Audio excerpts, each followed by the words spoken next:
పార్టీని మీరు ఒక ఎంక్వైరీ చేయించి మాకు సరైన న్యాయం చేయగలని చెప్పి మేము కోరుచున్నాము.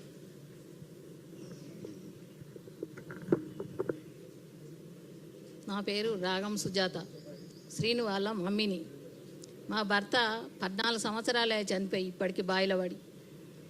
ఇప్పుడు నా పెళ్ళై 82 అయింది. నా పెళ్ళై నుంచి మా అత్తమామ అది వరకు చేసిండ్రు. మరి నా పెళ్ళై నుంచి నేను ఇదే సాగులుండి వ్యవసాయం చేసుకుంటున్నా. నాకు వేరే పనేం లేదు. బర్రెలు, పాలు, కోళ్ళు, ఇప్పటికీ నేను అదే పని 24 గంటలు అదే బావి కాడుండి నేను పని చేసుకుంటున్నా. మా భర్త గారు బావిలో పడి చనిపోయిండు, చెట్లు కొట్టబోయి. ఆయన వ్యవసాయం చేస్తున్నాడు. మరి మా మరిది విషం దాగి చనిపోయిండు. మరి మా పరిస్థితి ఏంటని ఇలా మా జాగా ఉండడమే మాకు తప్ప. ఆ పిల్లల్ని నేను నైట్ అంతా బట్టలు కుట్టుకుంటూ వ్యవసాయం చేయించుకుంటూ నేను చదివించుకున్న నా పిల్లల్ని. నా పిల్లలు కాలు నడక పోయి చదువుకున్నారండి. మాకు ఏమీ లేదు అప్పుడు తిన్నామంటే. మా తాత రాసిచ్చిన ప్రకారమే ఉన్నాం, కానీ మేమేం దొంగతనంగా చేసుకోలే, దొంగ భూములు కొనలే, మేము ఎవరి దాంట్లో పంచాయతీలో పోలే, కొట్లాడలో పోలే. మా ఇంట్లో మేము ఎట్లా బ్రతుకుతున్నామో గట్లే బ్రతుకుతున్నాం. మాకు ఊళ్ళో కూడా ఎలాంటి రిమార్క్ లేదు మాకు ఇంతవరకు. ఇప్పుడు మా పిల్లగానికి పానభ్రయం ఉంది. రోజు చుట్టూ బావి కాడ కాపలు కాసుకుంటా ఫోటోలు తీస్తుండ్రు, వీడియోలు తీస్తుండ్రు. బీఆర్ఓలను అదే ఊర్లో కిరాయి తీసుకొని బీఆర్ఓలను నలుగురు మనసులో పెట్టిండ్రు.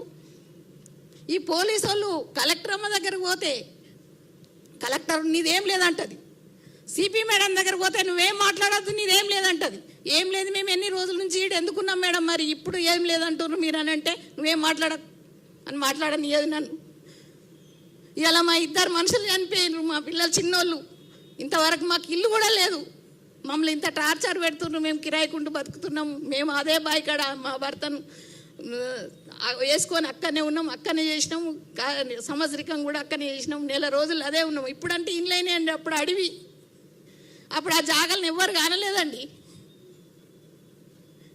ఇంత మమ్మల్ని టార్చర్ పెట్టుకుంటూ ఇప్పటికీ అదే నేను ఆవుల పని చేస్తా, బర్రెల పని చేస్తా, వ్యవసాయం చేస్తా. ఇప్పుడు మా చుట్టుపక్కల ఎవరిని అడిగినా చెప్తారు. నేను చెప్పుకోవాల్సిన గొప్పతనం ఏం లేదు అక్కడ. 82 నుంచి చేస్తా అంటే ఇప్పటి వరకు లెక్కేయండి. నాకు అంత లెక్కలు కూడా రావు. మరి అప్పటి నుంచి మరి నేను ఉన్నది తప్ప, జాగున్నది తప్ప, మా తప్ప. వాళ్ళు కోర్టులలో పిటిషన్లు వేసుకుంటా, కోర్టులో వేస్తారు, పార్టిషన్ సూట్ వేస్తారు, అవన్నీ తీసుకుంటారు. మళ్ళా మా పెద్దోన్ని బట్టి మమ్మల్ని ఆట ఆడిస్తారు. ఈ పెద్దోళ్ళందరూ ఎందుకంటే మా ప్రాణం తీస్తారా? ఇప్పుడైనా మా ప్రాణాలు ఆన్నే పోవాలి, మేము ఆన్నే సావాలి. ఇది ఏ పరిష్కారం అవుతుందో అదే. నేను సిఐ కూడా అదే చెప్పిన. మా శవాలు ఇన్నే చెట్లకు వేలాడతాయి, మీరేం పరిష్కారం చేస్తారో చేయండి. మా పిల్లగాన్ని 10 గంటల రాత్రి పట్టుకుపోతారండి. మా ఫోన్లు గుంజుకొని పోయిండ్రండి. ఫోన్లలో వీడియో తీస్తే ఫోన్లు డిలీట్ చేసేదాకా మీ పిల్లగాన్ని విడిచిపెట్టమంటారు. మా తల్లిగారు మిట్టపల్లి, మా అత్తగారు రంగదంపల్లి. 2 కిలోమీటర్ల డిస్టెన్సే మాది వాళ్ళని. మా తాత వెనకటనే సర్పంచ్ అయినా. నేమేమో కొత్తగా వచ్చి ఎక్కంచెలో వచ్చి రాలేదు. ఇవాళ కన్ను దాని మీద పడి ఇంత వాళ్ళకు ఇదైపోయింది. ఇవాళ మేము ఉంచుకోవడం శాపమైంది మాకు.